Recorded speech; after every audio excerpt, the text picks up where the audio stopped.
Hello, Internet. Some of you may know me as Kitty Rose, alt model on Facebook. Others may not have a clue who I am, and you know, that's cool.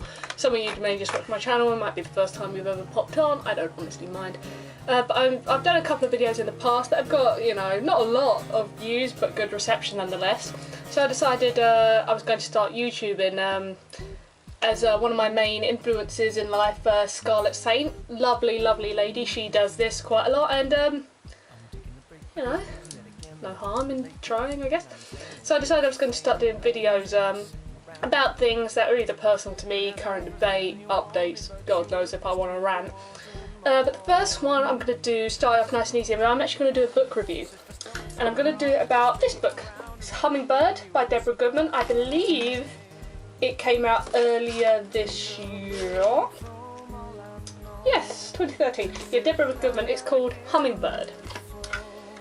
A heartfelt account of one woman's emotional journey through life.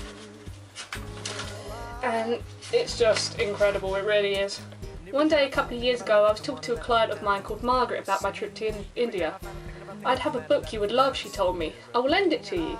The next time Margaret came to see me, she placed in my hand a book called Eat, Pray, Love. I read it and I loved it, and then I gave it back to her.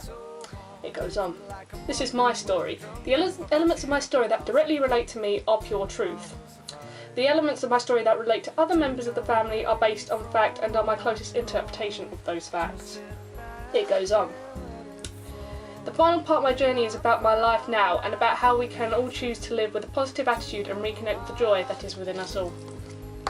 This book was offered to me by my mum, who's actually a friend of the author, and I'm currently heading into the second stage of cognitive behavioural therapy for an eating disorder. This book contains issues which are so much worse than an eating disorder, but after talking to the author, she made me realise that you shouldn't relate your situation to anyone else's, so my current state is an eating disorder and that's hard for me. And my mum gave me this book as I'm about to enter the stages of group therapy for it. Basically the book is about, it's a really horrible story actually, but so heartfelt. Deborah, at a young age, found out her father had Huntington's disease, and it's hereditary, so she lives most of her life until I believe the age of 40 in fear of this 50-50 chance that she may get Huntington's, which is just an awful disease. It's killed her dad, her aunt, I believe 2 of her brothers, or 1, I'm really sorry, I can't remember.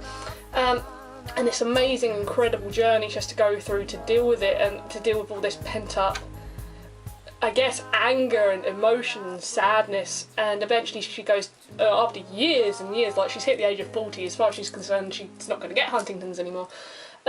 She goes to an ashram in India, which is basically like the most minimal thing you can imagine. It's like £7 a day, and it's all to do with meditation and connecting with the universe. And unfortunately that's actually as far as I've got, because I'm an awful, awful human being and haven't finished it yet.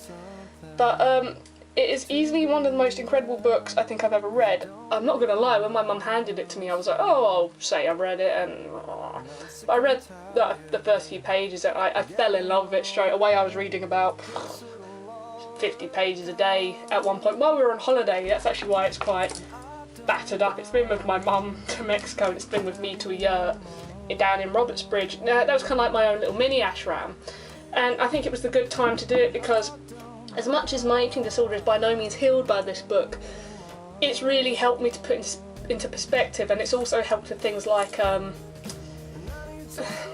I try not to dwell on bad thoughts and feelings. A real basic example is I was driving along back home from the gym the other day, and it's like this real twisty little road and there's cars everywhere and there's not a lot of places to pull in. I saw a car, fair few, however many whatever's down. And I pulled over and this guy was a bit too far out my arse, had to stop and beep to me. When I looked back, he's going, woo. And I'm not gonna lie, that kind of pissed me off, because I was like, I'd really rather pull in and not hit that car, so why are you grumpy? But you know, I was kind of tempted as to go around the corner to be like, woo. But what was the point? Why was I worrying about this man and his silliness? And it's things like that, like I find it very hard to let go of things, and I've started realising why. Why do I care about people's petty things? Like really, like I do believe in such thing as a soul, I can't really honestly explain it, but I do believe that there is something about soul that is not biological, and therefore it cannot die. I don't know where I think it goes, what I think it does, if it then relives. I honestly don't know. But let's assume, because we don't know, some claim to, but definitively we're not really all that sure. Let's say this is the only life we have. I'm not going to spend it worrying, being upset. I wish I could say totally not being upset, but unfortunately my eating disorder is something beyond my control. Otherwise, lo and behold, ooh, lordy, I'm saved. But it really has put things in perspective for me. Like, I've started doing a lot more with my day. I've started like trying to understand the greater presence of the universe, that things do to an extent happen for a reason. Not in a karmic way, I've never really truly believed in karma, but let's say you don't grow up to be rich and famous, but and what? You know, like, I'm one of these people where I have quite a wide skill set, but I'm not amazing specifically at anything that I do. I'm just kind of average, you know, I kind of float through life, so I'll probably never become a millionaire, I'll never become a doctor, I'll never cure cancer, but you know, I might not even make a difference, you know, God forbid, maybe this might do something for someone, but at least I've had a good time and I've not hurt anyone along the way, and I do genuinely think that life is about taking the good things. And I believe anyone having trouble with understanding that concept, or who just is having a real shite time, this is your guy. I would seriously recommend it to anyone, any age group. It's it's simple, but it's very easy to read. It's, in a horrible way, very entertaining, not as in the concept, but as in it goes fairly quickly. And I say,